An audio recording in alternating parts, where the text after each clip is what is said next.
NFL News Dump Friday coming at you here on Verts. Tua is back. We got a Jayden Daniels update and got to talk a little bit more about this face mask controversy from Thursday Night Football, which effectively ended the Rams' win over the Vikings. So we're going to get to all that here on Verts. We'll start with Tua here in just a second, but don't forget to subscribe to the channel. We're continuing to grow, continuing to pump out content for 100% free. My name is Harrison Graham. I will continue to bring you guys NFL and college football videos on a daily basis. If you want that, if you want to interact with us in the comments and lock us in on a daily basis, subscribe. We don't charge you a dime here at Verts. All right, Tua Tagovailoa is officially back. The Dolphins announced that he is fully cleared and that he is going to start this Sunday against the Arizona Cardinals. We kind of figured and knew all week that that was going to be the case, but they made it official here today. And look, I'm rooting for Tua. I understand why he still wants to keep playing. He loves the game. He's got hundreds of millions of dollars on the line. I get it. I'm not going to be one of these people that's going to tell the guy what to do. I think like everybody else, I get a little uneasy watching this situation play out, and I've seen his last two concussions, watched both games in real time, and it's just, you cringe. You cringe when he goes down and his hands start to fence and curl up, and they don't seem like normal concussions. But apparently, saw a bunch of doctors. They all said he can return to football. So at the end of the day, it's his choice. It's his life, and I'm not going to be one of these people that says, well, it doesn't matter what you want to do. I'm telling you, you shouldn't play. If doctors clear him and he and his family and the Dolphins as an organization are cool with him continuing to play, he's taking the risk. Now, I think it's pretty stupid that he doesn't want to wear a Guardian cap, but again, that's his choice. And whatever the results of this are, whatever happens, maybe he never has another concussion in his career. Maybe he has 5 more. I don't know. But he clearly has come to the conclusion that he does not want to give this up. And I don't blame him. He's played his whole life. He finally got paid. Like, he wants to do this. He wants to play football. Is it risky? Seems pretty damn risky, but that's his call. And the Dolphins clearly are going to be happy to have him back based on how they've looked without him. So I'm rooting for him. I hope it works out. I hope we don't see that visual again. I'll say this. If he has another nasty concussion in the hands, fence up again, I do wonder if at that point the NFL would step in, because I get it would be a war with the NFLPA and Tua and the Dolphins and all that stuff, but I can't imagine the league wants that visual for a third time. So you just hope Tua can avoid those hits. But the reality of playing football, the reality of playing in the National Football League is eventually you're going to get hit, and eventually you're going to get hit in the head. Especially playing quarterback. It's unavoidable. Every once in a while, even guys who don't scramble much, they're going to have to scramble. Every once in a while, your left tackle is going to get blown up and you're going to get cracked. I hope he can find a way to avoid these hits to the head, because let's face it, he's pretty fragile at this point, and the more concussions you get, the more susceptible you are to him. So I'm rooting for Tua. Give us any thoughts you have on this situation down in the comments below, because obviously it's not a simple situation. Like, if it was a simple situation, there wouldn't be people like me talking about it. But it's obviously controversial. People have opinions on it. It's a tough. When people ask me, would you keep playing? I don't know. I don't have hundreds of millions of dollars on the line. I didn't play football from the age of 3 years old, get to the NFL, and potentially have it taken away from me. I don't know what that's like. So it's hard for me to answer. I think it's easy for us on the outside looking in and being like, Tua, you are insane. Why would you keep doing this? But I kind of understand when people say that too. Like, this is your life we're talking about. So we'll see how this kind of ages over time.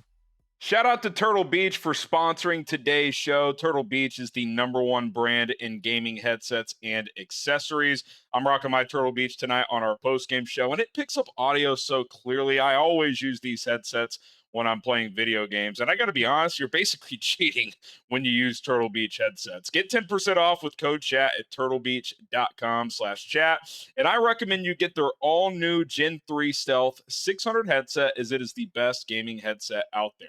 You'll hear every footstep, every reload, every enemy sneaking up on you as if they were in your living room. Turtle Beach gives you a leg up against the competition in the gaming world. And more than that, just gives you the best overall experience. Maybe you're like me, you like to play a lot of sports games, Madden, College Football 25. You hear the broadcast, the crowd noises. It's like you're actually at the big game. It's just an awesome experience. And best part about Turtle Beach headsets, they are extraordinarily comfortable. So once again, get 10% off with code chat at turtlebeach.com/chat. That's code chat at turtlebeach.com/chat. That link and promo code are in the comments and description of this video. Check out Turtle Beach. Get started today. All right, let's get to another quarterback now. Jayden Daniels update, practice update from Friday.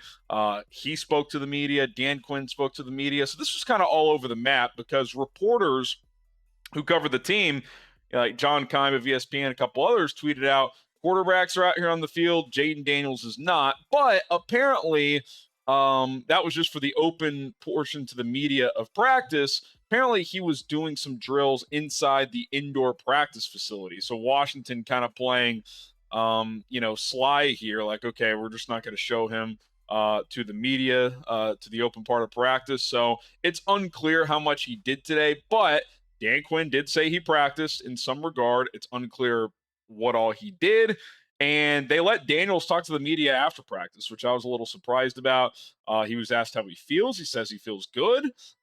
He said that he wants to play, but that it's not his decision, which that stood out to me. That made me think that they're going to be cautious, and he knows that they're going to take a cautious approach. In other words, if he doesn't feel awesome by Sunday, and if the risk of further injury isn't minimal, I feel like they're going to sit him out. But they have labeled this a game time decision. They are going to let the next 2 days play out and make a decision before kickoff, or I guess before the inactive list is due on Sunday afternoon. So my gut tells me he's not going to play, but I think there's a chance. I'd give it like a 35% chance he plays. I think it's less than 50-50, but I think Washington's going to be cautious here. I think they're going to look at this and say, look, we're 5-2.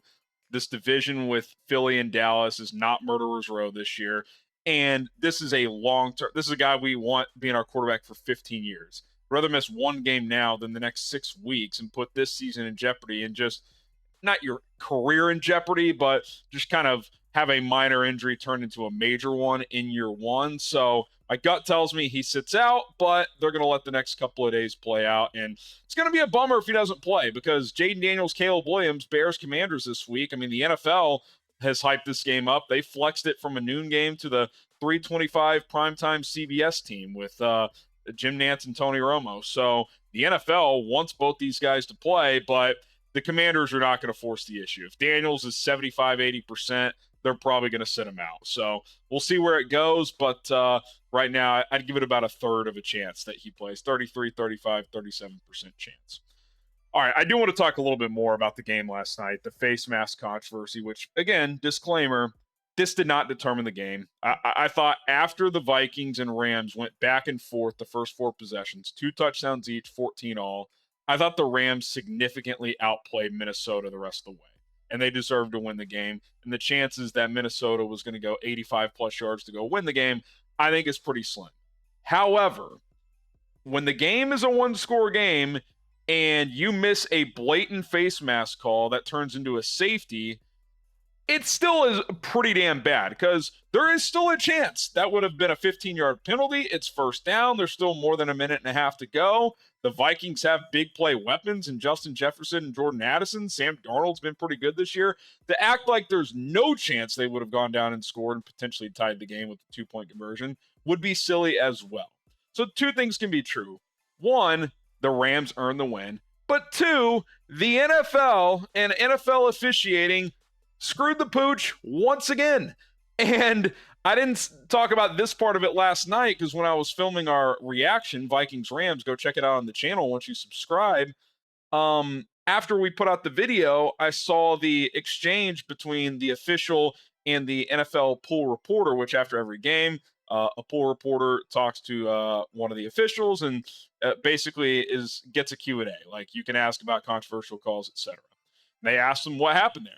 He said he didn't see the face mask be tugged on, and that the other official, there were players in front of him, so he didn't have a look either. One, and I don't like to be screenshot on Twitter guy, there is a screenshot out there right now where the official is standing in the back of the end zone and Darnold's head is being yanked around. Even though he's facing like this, his head is over here and he's like 5 feet away. It's like, okay, maybe you didn't see the literal fingers in the face mask, but let's just use some context clues. His body's facing this way and his head is facing this way. How do you think that's happening? Well, his face mask is being yanked by the defensive player. So, okay, even if you're going to buy that he didn't see it, it happens. Maybe you blinked at the wrong time. Who knows? Yeah, the NFL, like, that's just an unacceptable, like, exchange. And at the end, he was asked, and we all know the answer, is that a reviewable play? And he said, no, that's on the league. Like, the league has to, and people will be like, well, they'll look at it in the offseason. No, today, before games get going on Sunday, they need to implement a system for clear calls like face mask. If this isn't pass interference where there's some judgment involved, it's subjective. Everyone on the planet knew watching that game that it was a face mask. Byron, what's his last name? Byron Young, who committed the face mask, as soon as he did it, he did this. Like, what did I do? And they still didn't call it. I mean, it's all-time bad miss, but missed calls are going to happen, even egregious ones. But there can be a system in place where you have an official upstairs or one in wherever the NFL replay center is. I forget where it is. I think it's in New York somewhere, where in real time, in 20 seconds, because it's a turnover play, it's a scoring play, which are all reviewed anyway, you could just radio down, hey, man, the guy ripped his head off. It's a face mask, 15 yards. Vikings keep the ball. Let's get to the next play. That no one's going to be upset at that. Now, the year they implemented challenging pass interference, that clearly didn't work because officials, I think, only overturned like a handful because I think it was pretty obvious they were not going to overturn it that often. And again, I like corners being allowed to be a little bit physical. Like, I can live with the occasional missed PI call because there is subjectivity to it. A face mask, there's not. You're either grasping the face mask or you aren't. It's about as clear as it gets. No, what is Sean McVay gonna bitch and moan if that happens in that spot? His player ripped the guy's head off. Like, it doesn't have to be like this.